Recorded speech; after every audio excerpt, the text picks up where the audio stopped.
सुप्रभात प्यारे बच्चों, कैसे हैं आप सब। आशा करती हूँ कि आप सब स्वस्थ होंगे। बच्चों, आज की वीडियो में हम अपना पाठ 4 संयुक्त अक्षर तथा संयुक्त व्यंजन पढ़ेंगे।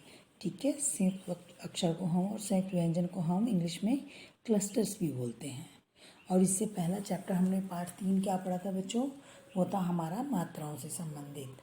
ठीक है, क्या था हमारा, मात्राएं। जैसे ऐसे औ तक की जो मात्राएं होती हैं वो सारी हमने पढ़ी और उनको समझा था।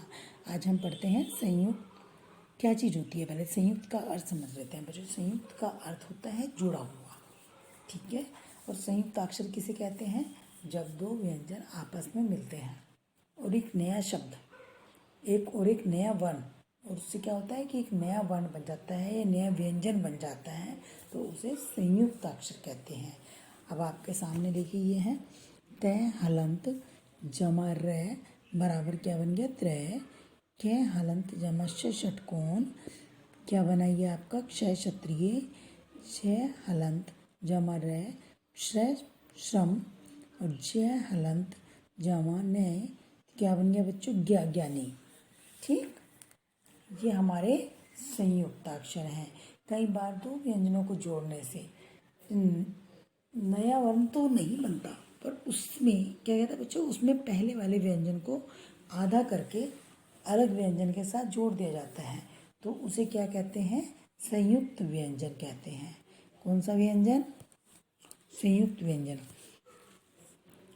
एक बार फिर से बताती हूँ आपको, जब दो व्यंजनों के जुड़ने से नया वर्ण नहीं बनता, ठीक है, पर उन्हें अलग व्यंजन के साथ लिख दिया जाता, तो उसे क्या कहते हैं, संयुक्त व्यंजन कहते हैं। अब जैसे देखो बच्चों, आपके सामने है, मैंने बोला था ना, जिस व्यंजन में हलंत लगा हुआ होता है वो पूरा नहीं होता, यानी कि इसको हम आधा पढ़ेंगे।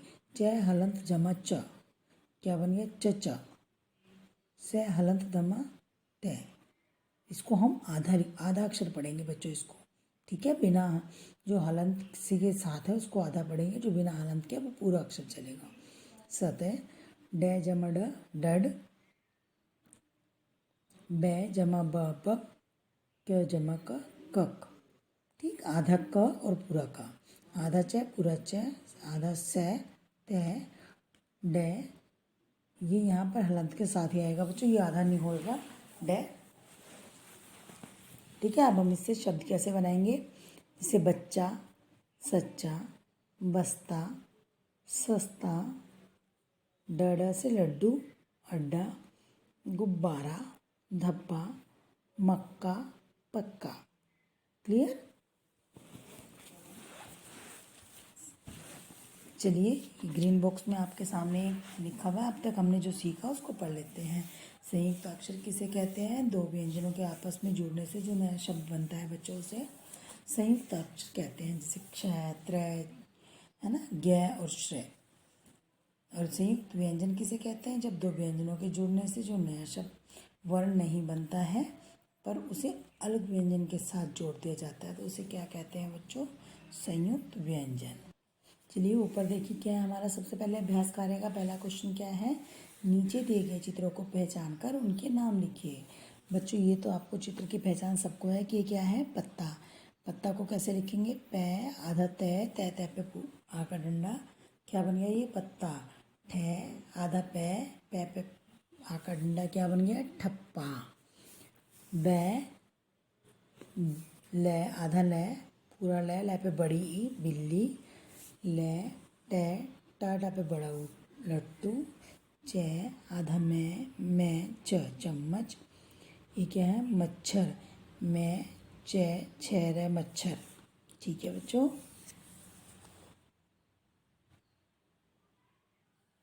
अगला प्रश्न देखिए बच्चों, प्रश्न 3 में क्या है, नीचे दिए गए संयुक्त व्यंजनों को पहचान कर उनसे दो दो शब्द बताया। मैंने बताया था ना, इसमें एक शब्द आधा और दूसरा पूरा होता है, वो कौन से होते हैं, संयुक्त व्यंजन होते हैं। देखिए, अब ये क्या है, रस्सी, से, इससे हमने मिलते जुलते शब्द बनाने हैं, रस्सी, गुस्सा, भक्त। अब यहाँ पे वर्ड क्या है, कत, रक्त, वक्त, तत्, पत्ता, गत्ता, दद, बुध शुद्ध, कख मक्खन और सिख प्य प्यार प्यारा। ठीक है बच्चों, आज की वीडियो में हम इस पाठ को सिर्फ इतना ही पढ़ेंगे। अगली वीडियो में हम अपना पार्ट 4 कंप्लीट करेंगे, पर पार्ट 4 कंप्लीट करने से पहले हम शुरू से थोड़ा सा पाठ 1 पर भाषा, वर्ण और जो आपका मात्राएं थी इनकी डेफिनेशन को समझ लेते हैं। ठीक है, देखिए बच्चों, पार्ट 1 में क्या था, भाषा किसे कहते हैं बेटा। भाषा वह माध्यम है जिसके द्वारा हम अपने विचार दूसरों तक प्रकट करते हैं।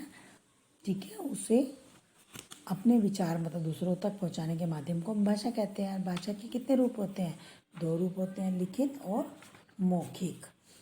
ठीक है बच्चों, दूसरा, और लिपि किसे कहते हैं, किसे कहते हैं, लिखने के ढंग को लिपि कहते हैं। ठीक, हमारी राजभाषा कौन सी है, हमारी राजभाषा हिंदी है। भारत में कितनी भाषाएं बोली जाती हैं बच्चों, भारत में अनेक भाषाएं बोली जाती हैं। पार्ट 2 में है हमारा वर्ण। वर्ण किसे कहते हैं बेटा, भाषा की सबसे छोटी इकाई को वर्ण कहते हैं। ठीक है, वर्ण कितने प्रकार के कितने भेद होते हैं, 2, स्वर और व्यंजन। स्वर कितने होते हैं, 11। व्यंजन कितने होते हैं, 33। क्या स्वरों की मात्राएं होती हैं, हाँ स्वरों की मात्राएं होती हैं। व्यंजनों को लिखने के लिए स्वरों की सहायता लेनी पड़ती है, हाँ व्यंजनों को लिखने के लिए स्वरों की सहायता लेनी पड़ती है। ठीक है बच्चों, अब हम रिवाइज करते हैं अपना पार्ट 3, मात्राएं। मात्राओं में हमारा क्या है बच्चों, मात्रा किसे कहते हैं। ठीक है, प्रत्येक स्वर का यानी कि हर एक स्वर का अपना एक चिन्ह होता है जिसे हम मात्रा कहते हैं। ठीक, और मात्रा देखिए सभी व्यंजनों में कौन सा स्वर लगा होता है बच्चों, सभी व्यंजनों में ए स्वर मिला होता है। कौन सा स्वर मिला होता है, ए स्वर मिला हुआ होता है।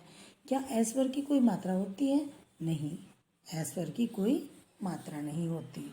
ठीक है, हमारे 3 चैप्टर यहाँ तक क्लियर हो गए। एक बार फिर से पार्ट 4 हमने अभी पढ़ा ही है बच्चों, संयुक्त अक्षर किसे कहते हैं और संयुक्त व्यंजन किसे कहते हैं। संयुक्त अक्षर तो सीधा सा है कि मतलब जुड़ा हुआ। ठीक है, आप इसको जितना मैंने रीडिंग कराया है उसको रीडिंग करके रखेंगे अपनी नेक्स्ट वीडियो तक।